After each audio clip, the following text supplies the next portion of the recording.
جب کوئی حضور کا ہو جاتا ہے تو رب اس کو اپنا محبوب بنا لیتا ہے. تو حضور کی محبت خدا کی محبوبیت کا ذریعہ ہے.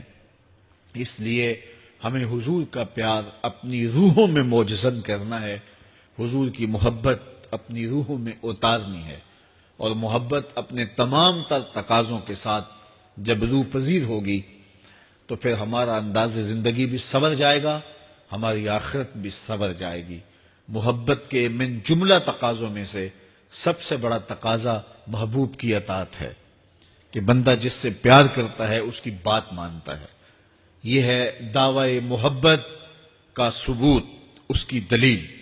اور حضور کے صحابہ کی زندگیاں دیکھیے کہ انہوں نے حضور علیہ الصلوۃ والسلام کے ساتھ کیسے پیار کیا. حضور کی محبت میں اپنی عادتوں کو بدل دیا. حالانکہ عادتیں نہیں بدلی جاتی. دو سکے بھائی ہوں، رشتہ کتنا گوڑا ہے، اور ایک گھر میں پرورش پائی ہے، ایک گود میں پلے ہیں، ایک باپ کے گہوارہ تربیت میں رہے ہیں، لیکن طبائع میں اختلاف یہ ایک فطری بات ہوتی ہے. ہمارے پاس لوگ آتے ہیں، دو سکے بھائی ہوتے ہیں، ایک کی طبیعت ادھر کو جا رہی ہوتی ہے، دوسرے کا مزاج ادھر کو جا رہا ہوتا ہے. ایک سخت نرم مزاج ہوتا ہے اور دوسرے کی آنکھوں سے انگارے پھوٹ رہے ہوتے ہیں. ایک معاف کر دینے والا ہوتا ہے، ایک سخت غصیلا ہوتا ہے. ایک کی طبیعت کے اندر تلخی کی چنگاریاں ہوتی ہیں اور ایک کی طبیعت کے اندر نرمی کے پھول ہوتے ہیں. آپ نے بھی دیکھا ہوگا.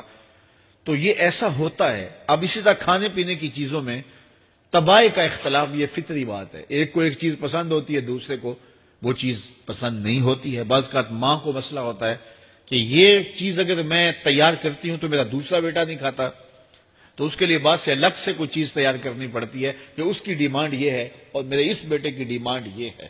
مائیں مزاج سمجھتی ہیں. ایک آغوش میں پرورش پانے کے باوجود خون ایک ہے، گہوارہ تربیت ایک ہے، دودھ ایک ہے، لیکن طبیعتوں کے اندر اختلاف پایا جا رہا ہے. لیکن صحابہ کی زندگیاں دیکھیے، انہوں نے اپنی طبیعتیں بھی حضور کی طبیعت کے سانچے میں ڈھال دی. حضرت انس بن مالک کو کسی نے دیکھا کہ وہ شوربے سے کدو کے ٹکڑے نکال نکال کے کھا رہے ہیں، تو کہا یہ کیا کر رہے ہو؟ کہا میں نے ایک دن حضور کو یوں کرتے ہوئے دیکھا تھا. تو طبائع کا اختلاف یہ ایک فطری اختلاف ہوتا ہے، لیکن صحابہ نے اس کو بھی چھوڑا اور حضور کی محبت کے سانچے میں ڈال دیا. پھر اس چیز کا انتظار نہیں کیا کہ حضور کا فرمان کیا ہے، حضور کی چاہت پہ اپنے مزاج کو بدلا. اللہ اکبر. حضور علیہ الصلوۃ والسلام مدینہ المنورہ کی گلی سے گزر رہے تھے. ایک گنبد نما مکان بن رہا تھا اور ایسے مکان حضور کو پسند نہیں تھے. تو آقا کریم علیہ السلام نے پوچھا یہ مکان کس کا ہے؟ کہا فلاں انصاری کا ہے. حضور گزر گئے، چہرے پہ تھوڑے سے ناگواری آثار حویدہ ہوئے. کسی نے اس صحابی کو بتا دیا کہ حضور گزرے تھے، تیرے مکان کو دیکھا، شاید پسند نہیں آیا. 2-4 دن کے بعد حضور دوبارہ گزرے، دیکھا کہ وہاں ملبے کا ڈھیر پڑا ہوا تھا. فرمایا اس صحابی کو بلایا گیا. کہا میں پرسوں ترسوں گزرا تھا، تیرا مکان دیکھا تھا، یہ کیا ہوا؟ عرض کی میں نے گرا دیا. فرمایا کیوں؟ عرض کی سنا تھا آپ کو پسند نہیں، سنا تھا آپ کو پسند نہیں. میں اور آپ دیکھیں ہمارا کیا کیا حضور کو پسند ہے، سر سے لے کر پاؤں تک، نجی زندگی سے لے کے سیاسی زندگی تک، اپنے امور ذات سے لے کر کے اپنی معاشرتی زندگی تک، ہمارا کیا کیا حضور کو پسند نہیں، اور ہر وہ چیز بدل دیں جو حضور کو پسند نہیں. محمد دی زیارت محمد دے رنگ وچ، اے ٹھگ بازیاں جانے پیارا محمد صلی اللہ علیہ وسلم.